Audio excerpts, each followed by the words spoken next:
So we're back for the Friday vlog update. Nothing has happened with the vehicle since my last mock-up of the wings. Now, going through a lot of the comments from the last video, I've decided to make a handful of changes just based on some things that I'm trying to go through and learn as much as I can.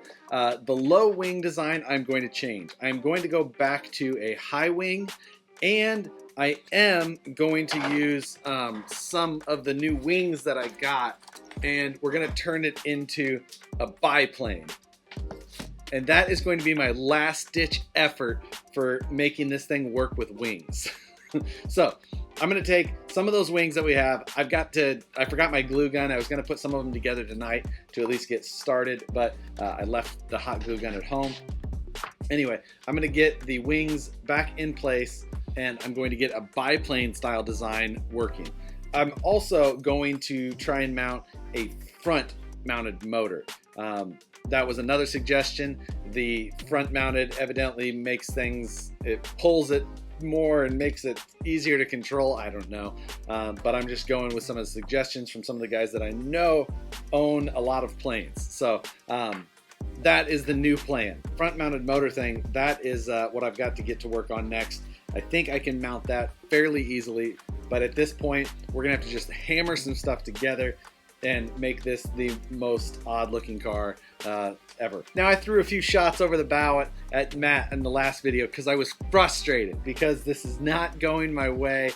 Nothing has even remotely worked. The only reason that right now I've got a decent lead on the frame count from Matt is because he can't get traction because he's trying to run this thing on ice. But at this point, I'm still planning to do the parachute method as well. I've got to hopefully work on the parachute deployment system to try and hopefully get it to eject the parachute and inflate before it all crashes into the ground. Hopefully the weight stays a little bit more rearward so that it's always maybe flying a little nose up. That way that motor would work. Plan is at this point to come off of the chassis base pan, come up and make the first wing around the level that we had the initial wing before, and then come up again with a decent amount of separation between the wings to the second wing.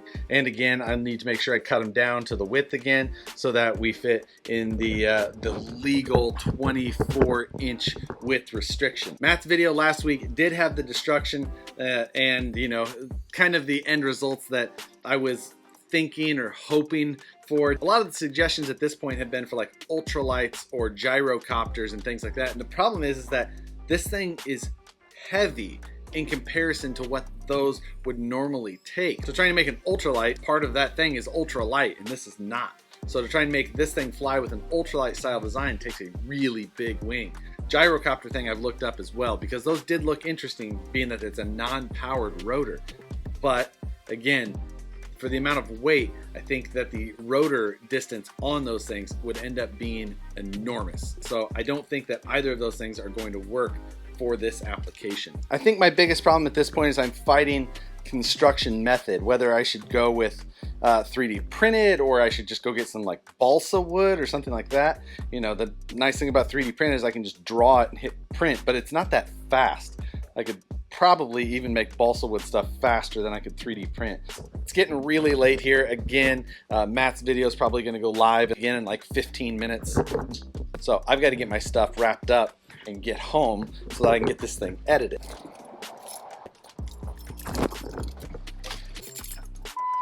So I kind of knew this before, but scheduling is also kind of fighting me at this point. I guess the other part of it that we didn't discuss is that Matt doesn't have the ramp yet. It's taken forever to ship from here in California up to him, so hopefully he gets that soon. So he can replace his frozen paperboard version with something that has a little bit more traction and a little bit more of an arc. This weekend, in addition to trying to get my Crawlmasters rig completely finished up, I hope to get both wings assembled, attached to the vehicle with some sort of decent mounting way, as well as the front motor attached and powered up. That's my goal for this weekend so that I can actually test early next week for next week's video. Now, even with that front mounted motor setup, I fully plan to destroy the props every single time I take off. But at this point, it's pretty much all or nothing.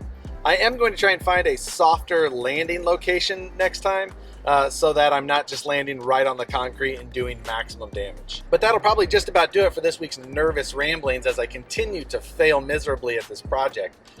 Next week, hopefully, big things with some real results, although I see about a 15% chance of having any improvement at all over my first week's baseline. But if I don't get at least a little improvement out of the $100 and some odd I've spent on foam wings for this project, I'm gonna be pissed. That'll wrap up this week's video, guys. Thanks for all the suggestions on the last one. There was some very genuinely good suggestions with some good knowledge and some good areas to point me into learning.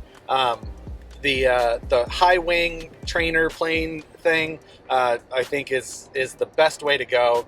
And I'm gonna combine it with the bi-wing just to try and get some lift out of the surface area that I've got when I'm restricted to this wingspan that I'm working. So with that, we're gonna call it a night. Thanks for watching, guys. Hit the like button if you enjoyed it. Subscribe if you're not already. Hit the notification bell so you see them as soon as they come up. See you on the next one.